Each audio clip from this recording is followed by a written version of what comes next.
Karibu tena kwenye Be Creative Topics, chombo chako cha hadithi, burudani na maisha halisi kupitia sauti.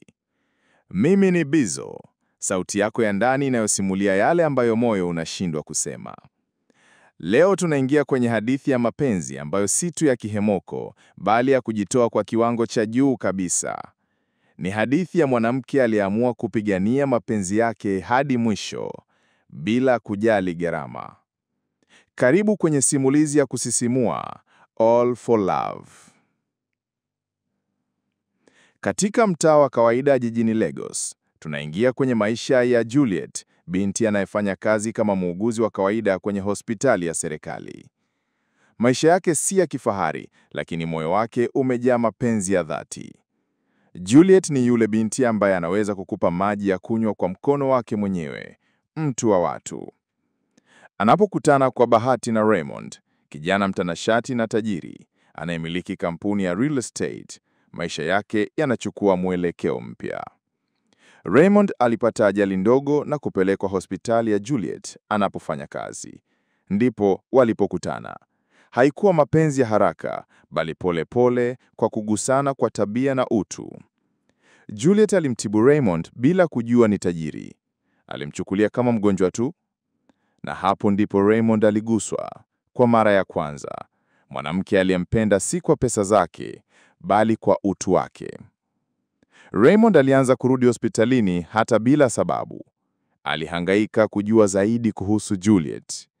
Juliet naye, baada ya muda, alianza kumruhusu moyo wake kufunguka tena, japokuwa alishawahi kuumizwa.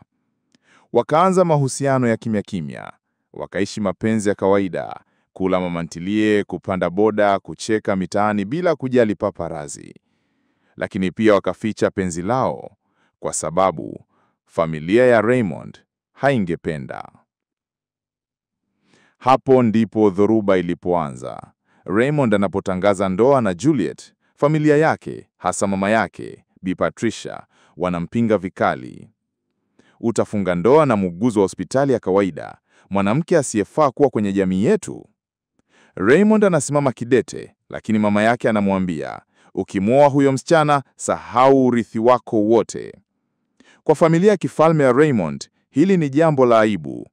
Kwa Juliet, hili ni jaribio la maisha. Kwa upendo wake, Juliet anamwambia Raymond, sitaki kunijua kwa kupoteza maisha yako. Ikiwa ndoa na mimi itakugharimu familia yako, mimi nitaondoka. Raymond analia.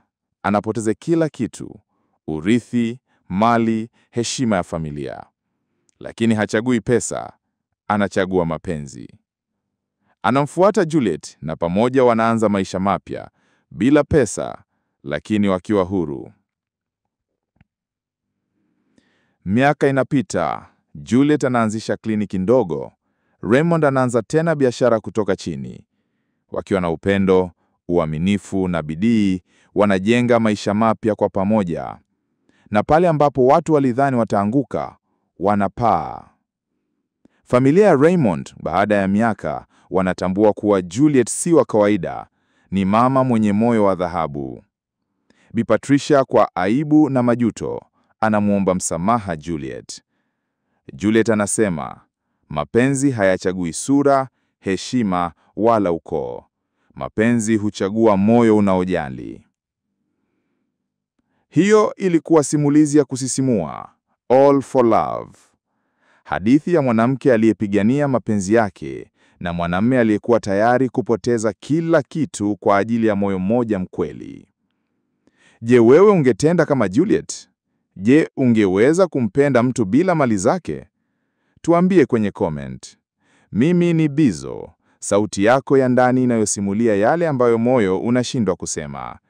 Usisahau, bonyeza kengele ya arathia, like video hii, na subscribe kwenye channel yetu kwa hadithi kali zaidi kutoka Nollywood na maisha halisi.